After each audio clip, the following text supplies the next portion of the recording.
Hello and welcome once again. आज के current scenario में मीडिया स्टूडेंट्स के लिए करियर चॉइसेस से जुड़े वैरायटी ऑफ ऑप्शंस हैं।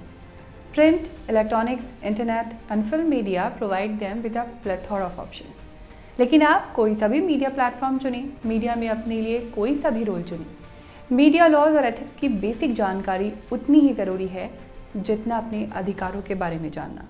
इसीलिए आज से हम शुरू कर रहे हैं मीडिया लॉज एंड एथिक्स पर एक नई सीरीज़। लेकिन हमेशा की तरह हमारी आपसे फिर से रिक्वेस्ट है कि आप प्रीवियस वीडियोस ज़रूर देख लें।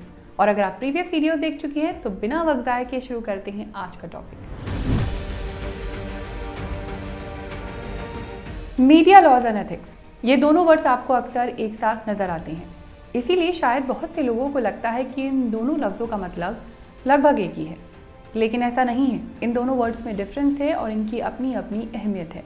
और जब हम मीडिया के बारे में पढ़ते हैं तो इन दोनों के बारे में जानना ज़रूरी है। इसीलिए ये दोनों शब्द आपको अक्सर एक साथ नज़र आते हैं। मीडिया लॉज एंड एथिक्स के बारे में जानने से पहले ये जानते हैं कि लॉज और एथिक्स होते क्या हैं, और इसकी शुरुआत करते हैं एथिक्स वर्ड के बारे में जानकारी हासिल करने से। The word ethics comes from the Greek word ethos, which means the distinguishing character, sentiment, moral nature or guiding beliefs of a person, group or institution. And it's a rhetorical or written technique that appeals to an audience or reader's ethics. यानी ethics word निकला है Greek word ethos से, जिसका मतलब है किसी person या किसी एक ग्रुप या फिर किसी एक इंस्टीट्यूशन का कैरेक्टर, उसके सेंटिमेंट्स, मॉरल नेचर और गाइडिंग बिलीफ्स। और ethos एक रेट्रिकल टेक्निक है और इस पर हमने एक डिटेल वीडियो भी बनाया है। तो ethos रेट्रिकल टेक्निक में किस तरह इस्तेमाल होता है, इसे समझने के लिए आप ये वीडियो देख सकते हैं। चलिए वापस बात करते हैं एथिक्स के बारे में। एथिक्स को और बेहतर समझने के लिए हमें थोड़ा फिलॉसफी में झांकना पड़ेगा। सदियों से दुनिया भर के फिलोसफर्स के बीच एथिक्स को लेकर कई डिस्कशन और डिबेट किए गए। ऐसा कहा जाता है कि ग्रीक फिलोसफर्स ने अपने काम को 3 बड़े सेगमेंट्स में डिवाइड किया। पहला है aesthetics, that means the study of beauty. यानी एस्थेटिक्स फिलॉसफी में हम पढ़ते हैं कि एज अ ह्यूमन हम नेचर, आर्ट, कल्चर और ब्यूटी को किस तरह देखते हैं, उसकी इम्पोर्टेंस क्या समझते हैं और आर्ट का पर्पस क्या है हमारे लिए। दूसरा सेगमेंट है epistemology, the study of knowledge. यानी फिलॉसफी की ये ब्रांच जुड़ी है किसी भी चीज़ की जानकारी से, यानी उस चीज़ का बेसिक नेचर क्या है, उसका ओरिजिन कैसे हुआ, उसके बारे में नॉलेज का स्कोप क्या है, उसके बारे में हम कितना जानते हैं और कितना नहीं जानते हैं, और उससे जुड़े हमारे बिलीव्स कितने रैशनल हैं। तीसरी कैटेगरी है एथिक्स, यानी the study of choices between good and evil, correct और इनकरेक्ट, राइट और wrong, truth and falsehood. Ancient philosophy में फादर ऑफ एथिक्स कहा जाता है सॉक्रेट्स को। सॉक्रेट्स अपनी फिलॉसफी एथिकल इंक्वायरी में लिखते हैं, if knowledge can be learn so can virtue. He believe The unexamined life is not worth living. One must seek knowledge and wisdom before private interest. यानी सॉक्रेट का कहना था कि अगर ज्ञान सीखा जा सकता है, ज्ञान हासिल किया जा सकता है, तो फिर वर्च्यू मतलब सद्गुण भी सीखे जा सकते हैं। उनका कहना था कि बिना जांचे पर की जिंदगी जीने लायक नहीं है। हमें अपनी डिज़ायर्स, अपने इंटरेस्ट और इच्छाओं को ढूंढने से पहले नॉलेज और विजडम को तलाशना चाहिए। तो ये था एथिक्स का मतलब। देखिए, एथिक्स कोई लॉ नहीं है जिसके बारे में कॉन्स्टिट्यूशन में लिखा है या जिसको पूरा ना करने पर हमें कानून की तरफ से सज़ा मिलेगी। एथिक्स हमारी इंटरनल मॉरल कोड होती हैं जो हमें सही और गलत का फ़र्क करने की समझ देते हैं। जैसे पर्सनल एथिक्स हमारे अंदर respect, honesty, integrity and kindness जैसे कैरेक्टर ट्रेट्स एनकरेज करते हैं। इसी तरह responsible with money, respecting people's privacy and working in the best interest of a client और कलीग, ये सब प्रोफेशनल एथिक्स में आते हैं। अब जब हम मीडिया एथिक्स के बारे में बात करते हैं तो 2 एथिकल थ्योरी हैं जो मीडिया का बिहेवियर तय करती हैं। पहली है कॉन्सिक्वेंशियलिज्म और दूसरी है डिओन्टोलॉजी।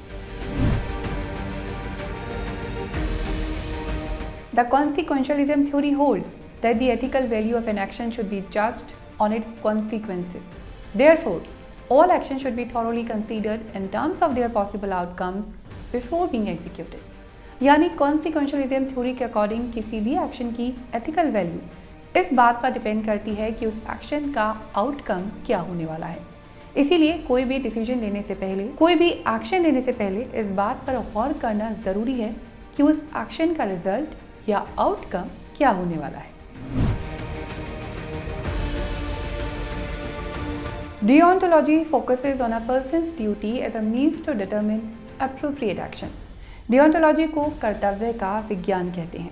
मतलब ये किसी भी इंसान की ड्यूटी है कि वो सही कदम उठाए, वो appropriate action ले। जर्मन फिलोसोफर इमैनुअल कांट, जो कि एक फेमस डिओंटोलॉजिस्ट थे, उनका कहना था कि किसी भी एक्शन को लेने के पीछे जो इंटेंशन है वो उस एक्शन की एथिकल वैल्यू तय करती है। इसीलिए हमारी एक ही इंटेंशन होनी चाहिए कि हम सब अपने कर्तव्यों का पालन करें।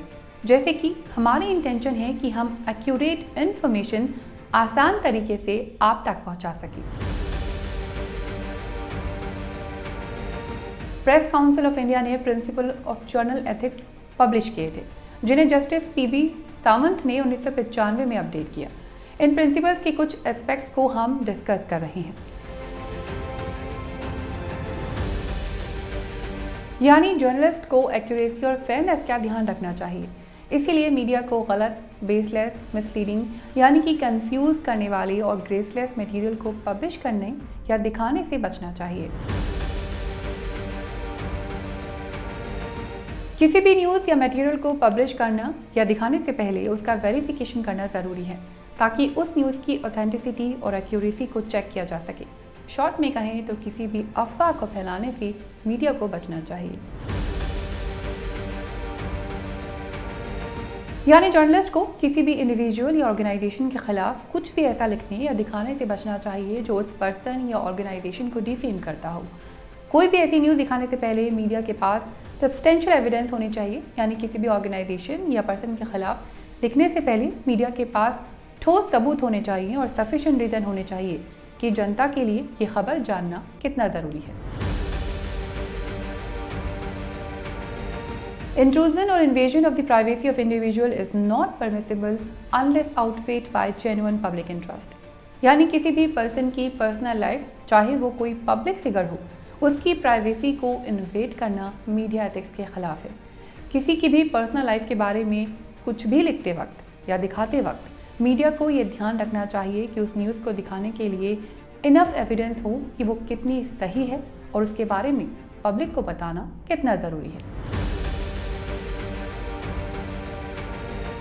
किसी भी फीमेल के किडनैप, सेक्सुअल असॉल्ट या फिर बच्चों के साथ हुए किसी भी क्राइम की रिपोर्टिंग करते वक्त जर्नलिस्ट को ध्यान रखना है कि उनका कोई फोटोग्राफ, उनका नाम या उनसे जुड़ी ऐसी कोई भी इंफॉर्मेशन यूज़ नहीं करनी है जिससे उनकी आइडेंटिटी रिवील हो सके। कम्युनल डिस्प्यूट्स और क्लैशेस से जुड़ी न्यूज़ दिखाने से पहले प्रॉपर इन्वेस्टिगेशन और फैक्ट्स की प्रॉपर वेरिफिकेशन करना ज़रूरी है, ताकि किसी भी तरह की अफवाहों से बचा जा सके और कम्युनल हार्मनी को बनाए रखने में मदद मिले। तो ये थे मीडिया के कुछ एथिक्स, यानी मीडिया के लिए वो दायरे जिनके अंदर मीडिया को काम करना चाहिए। ये दायरे, ये एथिक्स इसलिए बनाए गए ताकि मीडिया के अनप्रोफेशनलिज्म से बचा जा सके, क्योंकि ध्यान रखिए मीडिया सोसाइटी को शेप करने में इम्पॉर्टेंट रोल प्ले करता है। लेकिन अगर मीडिया एथिक्स से जुड़े किसी टॉपिक पर आप और डिटेल वीडियो चाहते हैं तो हमें कमेंट बॉक्स में लिखकर ज़रूर बताइएगा। और अगर ये वीडियो पसंद आया तो इसे लाइक करिए, शेयर करिए और चैनल को सब्सक्राइब करना ना भूलिए।